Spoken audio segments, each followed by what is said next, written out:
I am now creating weekly exclusive content for Patreon, so if you are interested in that, go check out the link down below. And of course, if you want to avoid the random lottery of FIFA points, you want to go straight to the source, buy the players directly, use u7buy.com and use the code TVM at checkout. What is going on, guys? TVM here. Welcome back to another video. And today we're going to look at a player that's been available for a little while now and is going to be available till the end of the game. It is 93, Roberto Firmino. 5-star, 5-star, high work rates, 5'11", seemingly fits the game very well. 5-star, 5-star is absolutely incredible, of course. And the high defensive work rate will help him in the cam position if you play 4-2-3-1. And you don't necessarily tell your cam to stay forward.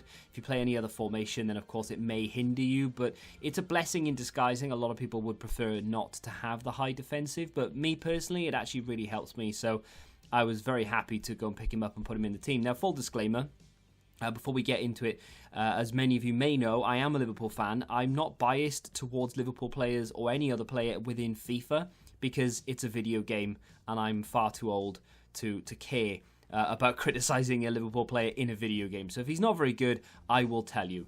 And there are a few things about the card, considering the price as well, that I'm not really too pleased with. First of which, of course, is going to be the pace. 88 pace overall isn't terrible, but in FIFA, where pace, I wouldn't say is king, but pace is definitely a big factor in whether a card is going to be good, bad, usable, fun to use, etc. He's coming in around 400k, thereabouts. I mean, you can get him less than that if you do upgrades and things, but that's just for the sake of it, say that he's 400,000. As an attacker with 89 acceleration, 88 sprint speed, I'm not best pleased with it. I would prefer that to be 4 or 5 points higher on each of those stats. We can do that ourselves, but does it really have the impact that it would do if it was natural? I'm not sure. If we skip over to the dribbling side of things as well, we can see that his agility and his balance are both underneath 90. So 87 agility, 88 balance. Unfortunately, that goes against the meta as well. Now, it's not bad. I'm not here to criticize the card straight away and say that the agility, the pace, the balance all combined means this card is going to be trash. It just sort of takes it outside of the what I would call meta. So if you are looking for, and I'll use the word once more, if you are looking for a meta card, then this isn't actually it. He doesn't really fit it that well in that respect. Now, of course, he does have some insane stats elsewhere. We're going to go back to the beginning. We're going to go back to the shooting. He has 97 positioning, 95 finishing, 90 shot power. 85 long shots, not the best.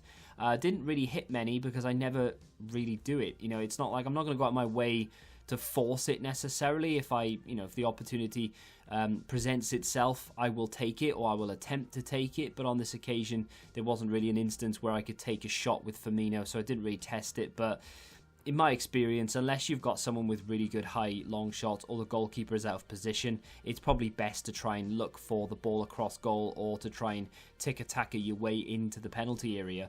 When it comes to passing, you are going to see one of the greatest passes of all time in this video, and you've probably already seen it if you've watched the Paulinho review. I do have him there at right wing. That card gets an unbelievably bad rap, and it's probably one of the most enjoyable cards I've used this FIFA. No joke, not saying it to be edgy. Go check out the review if you haven't done already. And of course, his dribbling, apart from the agility and the balance, very good. 93, 96 across the board. And then his physicals are decent as well. 97 stamina, which is very nice. Although in a cam roll, regardless of the 97 stamina, that does go down quite quickly to a point where in the first game I played with him, had to sub him off because he was just absolutely shagged. He just didn't have anything left. I had to take him off. And the reason for that is because of the high.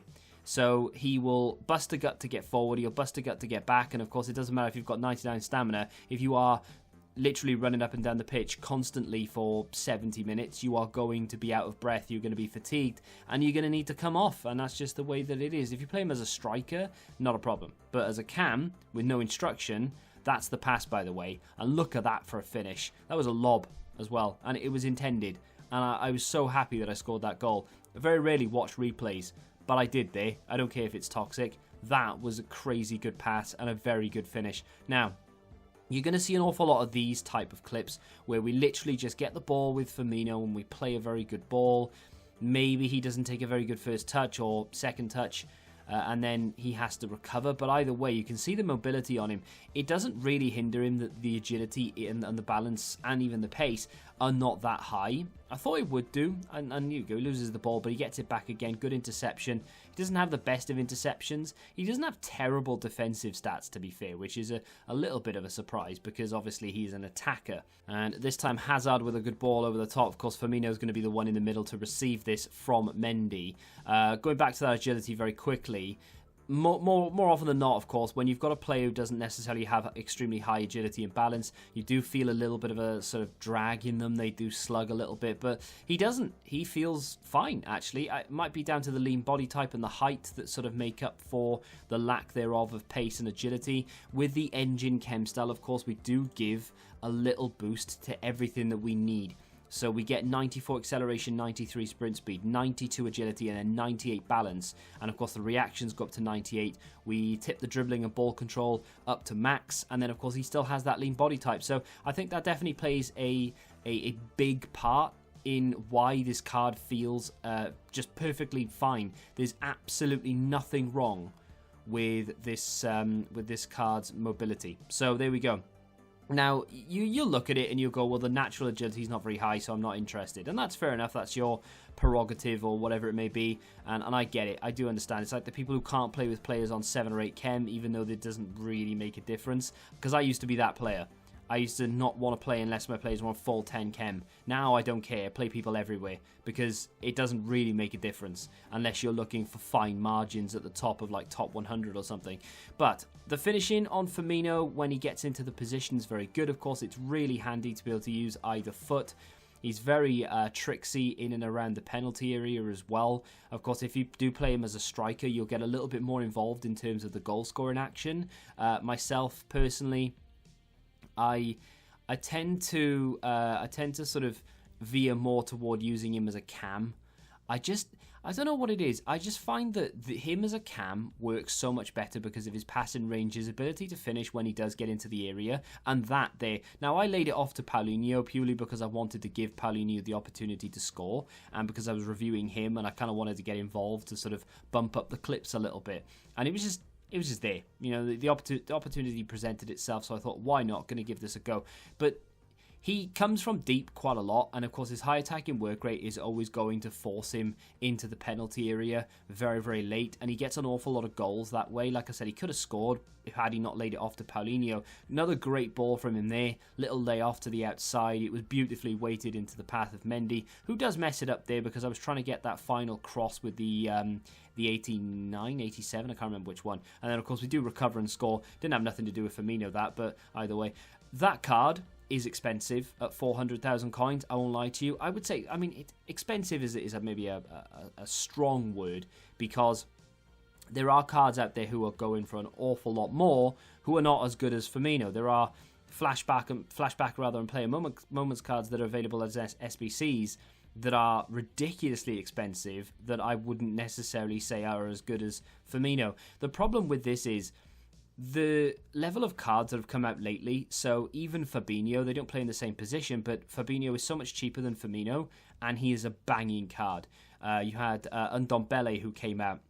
He was so much cheaper, banging card. Christian Eriksen was half the price and arguably better than Firmino and plays in the same position. So I do more than understand why you'd be reluctant to do this, but he is a very, very good player. I'm sort of calling upon the Liverpool fans really, and just fans of Firmino in general. If you like Liverpool or Firmino, it's a bit of a no-brainer that you have to do it. He is a great card. He does fit the game really well, but I still wouldn't call him meta because of the fact that you have to give him an engine to get the certain stats that are classed as meta up there. So naturally, I wouldn't say that he is with a chem style. He does feel it, if that makes sense. It's a bit of it's a grey area, that one, but either way, I don't think it's insane value for coins because you are spending an awful lot, whereas you could go out and spend that money on a couple of other cards, SBCs, etc., maybe even objectives, like Bruno Fernandes, for example, is definitely on par, if not better than Firmino in this game, the 94, and that's free.